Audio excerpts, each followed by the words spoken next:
ప్రభునందు మాకు అత్యంత ప్రియులైన దేవుని ప్రజలందరికీ యేసుక్రీస్తు వారి శ్రేష్టమైన పూజింపదగిన హెచ్చింపదగిన నామం పేరిట శుభాలు ప్రకటిస్తున్నాను. మీరంతా క్షేమంగా ఉన్నారా? ఆధ్యాత్మికంగా పటిష్టంగా మీరు ఉండాలని మీకోసం పట్టుదలగా ప్రతిరోజు ప్రార్థన చేస్తున్నాం.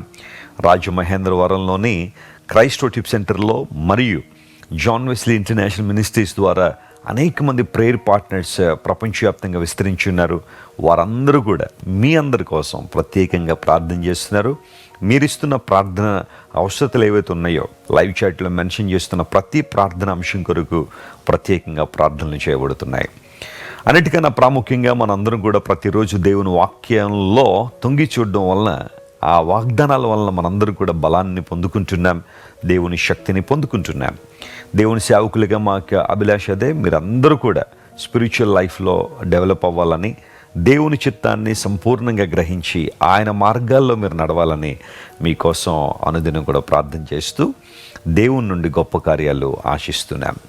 ఈరోజు వాగ్దానం కోసం పరిశుద్ధ గ్రంథాలు తెరిచి కీర్తనల గ్రంథం 46వ కీర్తన 11వ వచనాన్ని చదువుకుందాం. Psalm 46 and verse 11.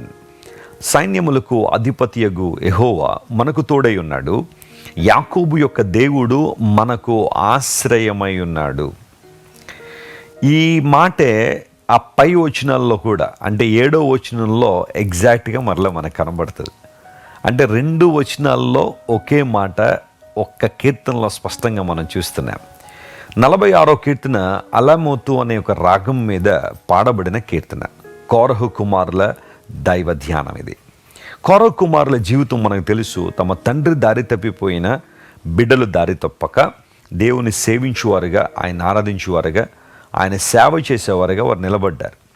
తండ్రి తిరుగుబాటు చేసి చచ్చిపోయిన కుమారులు మాత్రం చావలేదని బైబిల్లో ఉంది. అలాంటి కోరహు కుమారులు తమ మనస్సును తెరిచి హృదయపూర్వకంగా దేవుని స్తుతించారు. నిజమే, దేవుని యొక్క అనుగ్రహాన్ని, ఆయన మహిమైశ్వర్యాన్ని మనందరం అనుభవించాలంటే మనందరం ఆయన్ను సేవించువారుగా ఉండాలి, ఆయన్ను మహింపరచువారుగా ఉండాలి. మన క్రియల ద్వారా, మన మాటల ద్వారా ప్రతిరోజు దేవునికి మహిమను తీసుకురాగలిగితే, జీవాధిపతి అయిన దేవుణ్ణి మనము సేవించగలిగితే ఆశీర్వాదాలు మనం చూస్తాం. కోరహు కుమారులు తమ జీవిత అనుభవాల్లోంచి చాలా చక్కని మాటలు రాస్తూ అంటున్నారు. సైన్యములకు అధిపతియగు యెహోవా మనకు తోడై ఉన్నాడు. నిజమే, ఎవరు మనకు తోడుగా ఉన్నారు? జీవితాంతం మనకు తోడుగా ఉండేది ఎవరు? చాలామంది బహుశా నీ జీవితంలో తోడుంటానని వాగ్దానం చేసి ఉండొచ్చు, కానీ వాళ్ళందరూ ఈరోజు బహుశా నీతో ఉండకపోవచ్చు. ఎంతోమంది నీకు తోడుగా ఉంటామని ప్రగల్భాలు పలికి ఉండొచ్చు, కానీ సమయం వచ్చేసరికి ఏదైనా ఇబ్బంది రాగానే చాలామంది బహుశా నిన్ను వదిలిపెట్టి వెళ్ళిపోవచ్చు. కొన్ని రోజుల క్రితం నేను ఒక ఫ్యామిలీని కలుసుకుని వారి కోసం ప్రార్థన చేస్తున్నప్పుడు వారు మాట్లాడుతున్నారు, వెస్లీ గారు, ఒకప్పుడు మేము చాలా సుసంపన్నంగా జీవించేవాళ్ళం, చాలా డబ్బులు మా దగ్గర ఉండేవి, బంగ్లాలు, పొలాలు ఇవన్నీ కూడా. కొన్ని కారణాలు బట్టి వ్యాపారంలో మేము నష్టపోయి అవన్నీ కూడా పోగొట్టేసుకుని రోడ్డు మీద పడిపోయాం. అంతకుముందు మాతో ఉన్న వాళ్ళందరూ కూడా ఏ ఒక్కరూ కూడా ఇప్పటి వరకు మాకు కనబడలేదండి.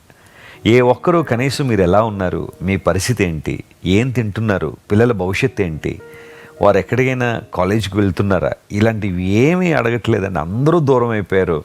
మేము మాకున్న ఆస్తులన్నీ పోగొట్టేసుకున్నాము అన్న బాధ కంటే మా ద్వారా మేలు పొందిన ఏ ఒక్కరూ కూడా ఈరోజు తొంగి కూడా చూడటం లేదని వాళ్ళు ఎంత బాధపడుతుంటే నాకు కూడా చాలా బాధ అనిపించింది.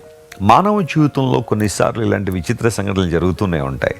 నీకు అన్నీ ఉన్నప్పుడు తోడుగా ఉంటామన్న వాళ్ళు, నీకు అన్నీ ఉన్నప్పుడు కలిసి ఉంటామన్న వాళ్ళు, నీవేదైనా ఇబ్బందుల్లో ఇరుక్కోగానే, ఏదైనా శ్రమలో నువ్వు పడగానే కనీసం నిన్ను చూడ్డానికి కూడా రాకుండా ముఖం తిప్పేసుకునే వాళ్ళు చాలామంది ఉంటారు. కానీ నీ దేవుడు అలాంటి వాడు కదా. ఆయన సైన్యములకు అధిపతియగు యెహోవా మనకు తోడై ఉన్నాడు.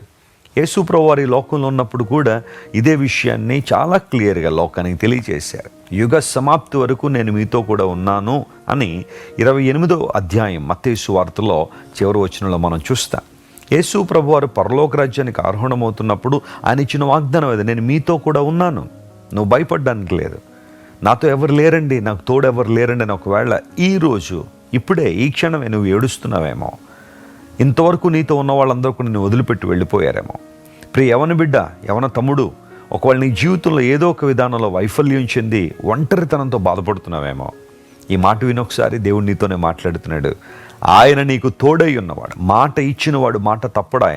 ఆయన ప్రజెన్స్ని నువ్వు ఎక్కడైనా క్లెయిమ్ చేసుకోవచ్చు. ఆయన ప్రజెన్స్ని నువ్వు ఎక్స్పీరియన్స్ చేయొచ్చు. You can experience the fullness of joy and the presence of Jesus wherever you are.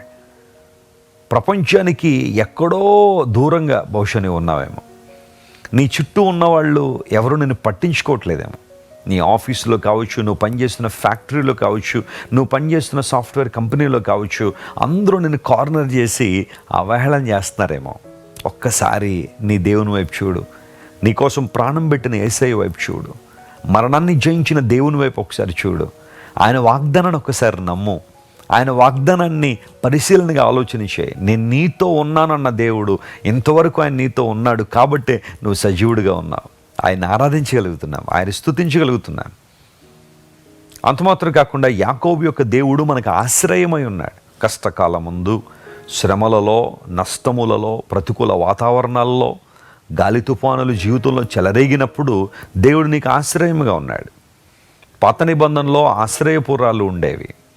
చరిత్రలో కూడా ఆయా సందర్భాల్లో ఆ రెఫ్యూజీ క్యాంప్స్ అనేవి కొన్ని మనకు కనబడుతుంటాయి. ఇబ్బందుల్లో ఉన్నవారు, ప్రతికూలతలు ఉన్నవారు ఆ క్యాంప్స్లోకి వెళ్ళి వారు ఆశ్రయాన్ని పొందుతున్నారు. మన ఆశ్రయం మన దేవుడే, మన ఆధారం మన దేవుడే, మన మహిమకు ఆధారం ఆయనే, మన రక్షణకు ఆధారం ఆయనే. అద్భుతాలు, ఆశ్చర్యకారాలు జరిగించడానికి శక్తిగల దేవుడు నీకు నాకు ఆశ్రయముగా ఉన్నాడు. ఎందుకు ఏడుస్తావు? ఎందుకు దుఃఖపడుతున్నావు? ఎందుకు అధైర్యపడిపోతున్నావు? ఇదే నా జీవితంలో ఆఖరి రోజున ఎందుకు బాధపడుతున్నావు? ప్రభు వైపు చూడు, ఆయన గట్టిగా పట్టుకో. ఆయన నీకు ఆశ్రయంగా ఉన్నాడు కాబట్టి నీవున్న ప్రతికూలతలోంచి విడిపించి అద్భుతాలు నీ జీవితంలో చేస్తారు. కళ్ళు మూసుకొని ప్రార్థన చేసుకుందాం. ప్రేమగల తండ్రి, గొప్ప దేవ, నువ్వు సైన్యములకు అధిపతియగు దేవుడు గనుక నీ వందనాలు. అంత గొప్ప దేవుడు మాకు తోడుగా ఉంటానని వాగ్దానం చేశావు. నీవు మాకు ఆశ్రయం ఉన్నావు గనుక నీ వందనాలు. మా ప్రియులు ఎవరైతే ఒంటరితనంతోనో, ఏ ఒక్కరి సహాయం లేక నీ చేష్టలుగా ఎంతమంది అయితే నిలబడి ఉన్నారో వారందరి జీవితాల్లో నువ్వే మేలు చేయండి, ఆశీర్వాదం కుమ్మరించండి. అనారోగ్యంతో ఉన్న వారికి స్వస్థత ఇవ్వండి ప్రభువా. రకరకాల సమస్యలు ఇరుక్కున్న వారికి విడుదల దయచేయండి. ఆర్థికంగా చితికిపోయిన వారిని లేవనెత్తండి ప్రభువా. వారి గుప్పిలు నింపడం ద్వారా నూతనమైన దేవుని వరకు దయచేయండి. అన్నిటికన్నా ప్రాముఖ్యంగా రక్షణలో ప్రతి ఒక్కరూ ఎదగడానికి సహాయం చేయండి, పవిత్రతలో ఎదగడానికి సహాయం చేయండి. కృపలో జ్ఞాపకం చేసుకోండి. ఘనత, మహిమ నీకు మాత్రమే ఆరోపిస్తూ యేసుక్రీస్తు నామం పేరట అడిగి వేడుకొనిచున్నాం తండ్రి. Amen. God bless you dear friends. Have a wonderful day. మీరు ఇంతవరకు విన్న దైవ సందేశం మరియు దేవుని సేవకులు చేసిన ప్రార్థన మీకు ఆశీర్వాదకరముగా ఉన్నదని విశ్వసించుచున్నాము. ఈ సందేశాన్ని మీ స్నేహితులకు, బంధువులకు షేర్ చేయండి. మీకు ఏదైనా ప్రార్థన అవసరత ఉన్నచో మా ఫోన్ నంబర్లకు కాల్ చేయండి. దేవుడు మిమ్మల్ని ప్రేరేపిస్తే విశ్వాసంతో సాగుచున్న ఈ పరిచర్యను ప్రోత్సహించండి.